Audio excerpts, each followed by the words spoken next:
নমস্কার। খবরের চৌরাস্তা চ্যানেলে আপনাদের স্বাগত জানাই। আজ শুক্রবার, আজ অগাস্ট মাসের 8 তারিখ। না, আমি এই অগাস্ট মাসের 8 তারিখ নিয়ে কোনো বিশেষ তাৎপর্যপূর্ণ বক্তব্য রাখবো না, কিন্তু আজ আমার এই অনুষ্ঠানটা করতে বসে কেবলই একটা গল্পের কথা মনে পড়ছে। আমি গল্পটা দিয়ে শুরু করি। গল্পটা এরকম যে এক ছিল চোর। সেই চোর অল্প বয়স থেকে চুরি করতে করতে সে পাকা চোরে পরিণত হলো। তারপর যথারীতি সেই চুরি বিদ্যার উপরে, চুরি পেশার উপরে ভিত্তি করে সে বিয়ে শাদী করলো। তারপর তার সন্তান হলো, একটি ছেলে হলো। সেই ছেলে সেই চোরের চুরি করা পয়সাতেই লেখাপড়া শিখলো। লেখাপড়া শিখে সে একটু অন্যরকম মানুষ তৈরি হলো। সে লেখাপড়া শিখে চাকরি বাকরি করতে শুরু করলো। কিন্তু তার বাবা তো চোর, সে তো লাগাতার চুরি করে যায়। এই চোর তার চুরির অভ্যাস আর ছাড়তে পারে না। এরকম অবস্থায় বাধ্য হয়ে সেই ছেলে তার বাবাকে একটি ঘরে বন্দি করে রাখলো। বন্দি মানে ঘরের মধ্যে আটকে রাখলো।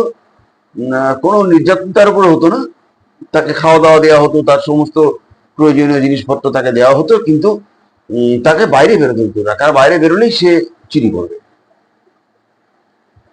তার প্রয়োজনীয় কিছু জামা কাপড় সে ঘরের মধ্যে রেখে দেওয়া হলো, যেগুলো সে ব্যবহার করবে। এইভাবে তো দিন কাটছিল। তখন তো মোবাইলের যুগ ছিল না, কাজে মোবাইল ফোন তাকে দেওয়া সম্ভব হয়নি। যাই হোক, তার ঘরে তাকে মনোরঞ্জনের জন্য ছোটখাটো কিছু ব্যবস্থা, কারণ সে তো লেখাপড়া জানে না, তার তো সেই চুরি বিদ্যা ছাড়া অন্য কোনো বিদ্যা নেই। সে মনোরঞ্জনের জন্য যেটুকু সম্ভব তাকে জিনিসপত্র দেওয়া হলো। এইভাবে দু একটা দিন কাটার পর সেই ছেলে একদিন সকালে ঘুম থেকে উঠে বাবাকে দেখতে গেছে। সে প্রত্যেকদিনই দেখতে যায়, খুব দায়িত্ববোধ সম্পন্ন ছেলে। বাবাকে দেখতে গেছে, গিয়ে দেখছে যে বাবা বসে বসে নিজের যে বাড়তি জামা কাপড়গুলো আছে সেগুলো পোঁটলা করেছে। মানে চুরির সামগ্রী হিসাবে সেগুলো পোঁটলা করেছে। চুরি অভ্যাস এমনভাবে তাকে জড়িয়ে জাপটে ধরেছে যে সে চুরির অভ্যাস ছাড়তে পারছে না। সে চুরি অভ্যাস করার মতো বাইরের লোকেরটা চুরি না করতে পারলেও নিজের জামা কাপড়গুলোকে পোঁটলা করেছে, ঠিক যেভাবে অন্য লোকের জিনিস চুরি করে, অনেকটা সেই রকম ভাবে। আমি এই গল্পটা বললাম এই জন্য যে আসলে আমাদের বর্তমান পরিস্থিতি বড় অদ্ভুত। আমরা দেখছি যে দেখেছি, আমরা অনেকদিন থেকে দেখছি, সেই 90-এর দশক থেকে শুরু হয়েছে উৎপাতই বললাম আমরা, আমি একটু অন্য ভাষায় বললাম, হয়তো এই ভাষাটা আমি জানি না এটা ব্যবহার করা সমীচীন হলো কিনা, তবু আমি বলে ফেললাম যে বাবরি মসজিদ ভাঙা হয়েছিল, এবং বাবরি মসজিদ ভাঙার পর সেই মসজিদের জায়গা মন্দির নির্মাণ হলো। এবার রবীন্দ্রনাথের সেই তোতা কাহিনীতে নিন্দুকের কথা আমরা শুনেছি, আড়াল থেকে সে কেবলই কথা বলে যায়। রাজামশাই পাখিটাকে দেখিয়াছেন কি? সেই নিন্দুকের মতোই একদল নিন্দুক, কিন্তু ফিসফিস গুজগুজ করে বলছে যে বোধহয় মসজিদ ভেঙে মন্দির করা হয়েছিল, কারণ মসজিদ থেকে চুরি করা যাচ্ছিল না, মন্দির একটা চুরির উৎস। আমার সেই চোর বাবার কথা ওই জন্যই মনে পড়েছে, যে নিজের জিনিস পোঁটলা করে সে চুরি অভ্যাস করছে।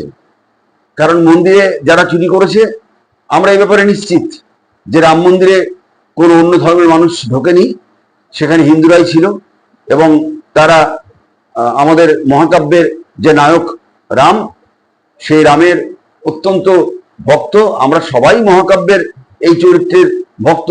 মাইকেল মধুসূদন দত্ত একটু অন্যরকম ভাবনা চিন্তা করেছেন, আমরা সেই ভাবনা চিন্তাকেও শ্রদ্ধা জানাই এবং সেই ভাবনা চিন্তাকে আমরা সাহিত্যিক মূল্যায়ন দিয়ে বিচার করেছি।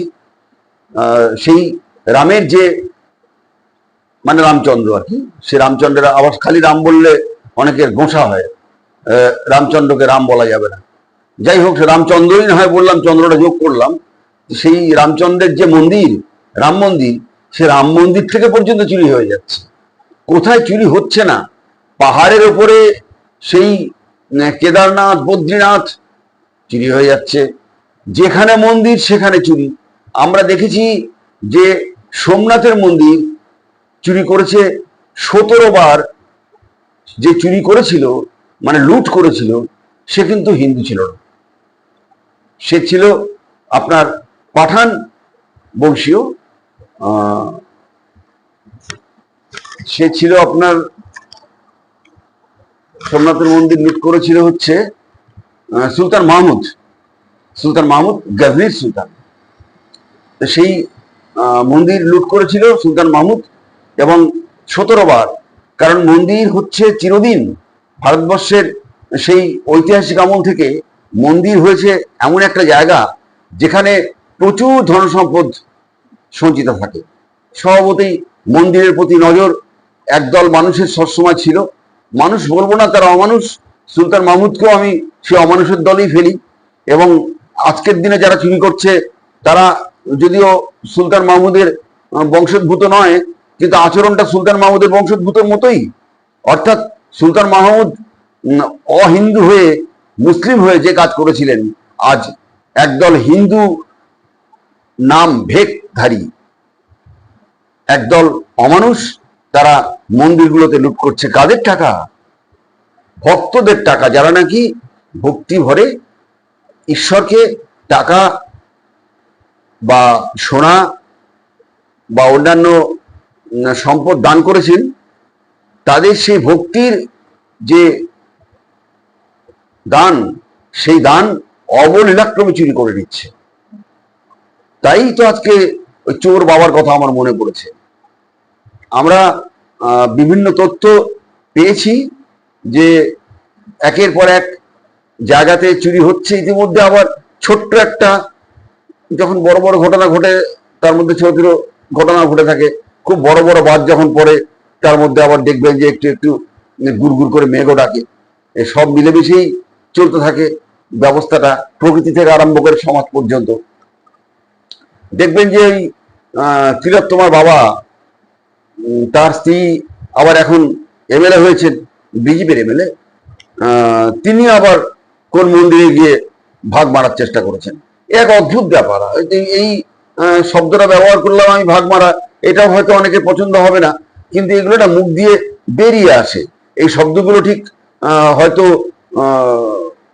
সমীচীন নয়, কিন্তু আসলে যে কাজটা করেছেন সেটা আরো অসমীচীন। অর্থাৎ মন্দিরের পুরোহিতকে গিয়ে বলছে যে মন্দিরের যে প্রণামী বাক্স, সেটা যেন তার কাছে পৌঁছে যায়। প্রত্যেক দিনের প্রণামী বাক্স তার কাছে পৌঁছে দিতে হবে। এই স্পর্ধা, এই দুঃসাহস আসে কোথা থেকে? এটা তো কোনো একজন ব্যক্তির এককের সাহসে হয় না। লুট তো চলছেই, লুট তো বন্ধ নেই। আমরা একের পর এক জায়গাতে দেখছি লুট হয়ে চলেছে। একই কাজ হয়। যে তৃণমূল 15 বছর ধরে খালি লুট করার জন্য বাংলার মসনদে বসেছিল, সেই তৃণমূলের কায়দাতেই তাদের সঙ্গে নিয়েই লুট করা হচ্ছে। কেননা তারা ট্রেইনড, ওই তৃণমূল হচ্ছে ট্রেইনড দল। এবং বর্তমান যারা শাসক, তারা তো সংখ্যা একটু কম। তারা তাদের বিভিন্ন বুথ অঞ্চলে কর্মী নেই, পর্যাপ্ত কর্মী নেই। বুথ অঞ্চলের মানুষদের তারা চেনে না, বুথ অঞ্চলের মানুষেরা তাদের চেনে না। এই সমস্ত জায়গা থেকে সমস্যা হয়। কেননা হঠাৎ করে অচেনা জায়গায় কোনো চোর ঢুকে গেলে তাকে সেই চোর পিটুনি বলে, সেই রকম ধরনের ঘটনা ঘটতে পারে। সেই ভয়ই হয়তো তৃণমূলদের সঙ্গে নিয়েছে এবং তৃণমূলের সঙ্গে নেওয়ার একটা সুবিধা হচ্ছে তৃণমূলেরা এলাকা পরিচিত, তারা দীর্ঘদিন ধরে চুরি করতে করতে হাত পাকিয়ে ফেলেছে এবং তাদের নিয়ে সেই চোরাই কারবার রমরমিয়ে চলছে। আমরা জানি না এই চোরাই কারবারের যে কাজকর্ম, যে ক্রাইম, এগুলো ক্রাইম, অবশ্যই ক্রাইম, অপরাধ। এই অপরাধগুলোর বিচার কিভাবে হবে, কবে হবে, কারা করবে জানি না, কারণ যাদের বিচার করার কথা তাদেরই দলের লোকজন এই ধরনের কাজকর্ম করছে। আমরা আশায় আছি, অবশ্যই আশায় আছি। ভরসা তো রাখতেই হবে, কেননা সরকার তো কোনো একটি বিশেষ গোষ্ঠীর সরকার হয় না। সবাই মিলে ভোট দিয়ে সরকার না গড়লেও যারা ভোট দেয়নি তারা সরকার গঠনে ভোট না দিলেও সরকারটা গঠনের পর কিন্তু আসলে সরকারটা সকলের, অর্থাৎ সেখানে ভোট কে দিল না দিল সেটা বড় কথা নয়, সরকার তখন সকলের। কাজেই আমাদের সকলেরই সরকার, সে যে লোক ভোট দেয়নি তারও এবং যারা ভোট দিয়েছে তাদের সকলেরই সরকার। সরকারের উপরে ভরসা আমরা রাখছি। আমরা আশা করছি যে আমরা পরবর্তী দিনে এই চুরির যে ঘটনাগুলো ঘটছে সেগুলোর সম্পূর্ণ বিচার চোখে দেখতে পাবো, এই চর্মচক্ষুতে দেখতে পাবো, এবং এই বিচারের পরে চোরেদের শাস্তি হবে। জানি না, চোরেদের শাস্তি বলতে আমাদের খুব তিক্ত অভিজ্ঞতা আছে। আমরা চোরেদের শাস্তি হিসেবে যা দেখে এসেছি তার ঠিক বিপরীত, অর্থাৎ চুরিকে যে আটকাতে গেছে শাস্তি তারই হয়েছে।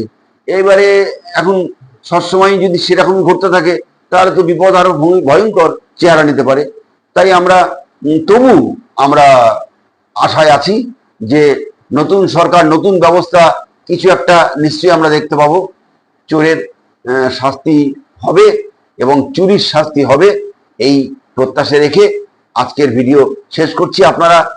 আপনাদের কাছে একটাই আবেদন, বারবার জানিয়ে থাকি যে আপনারা এই চ্যানেলটা সাবস্ক্রাইব করে দেবেন, কেননা চ্যানেলটাকে চালাতে গেলে সাবস্ক্রিপশন দরকার এবং সেটা আপনাদের অনুগ্রহ ছাড়া সম্ভব নয়।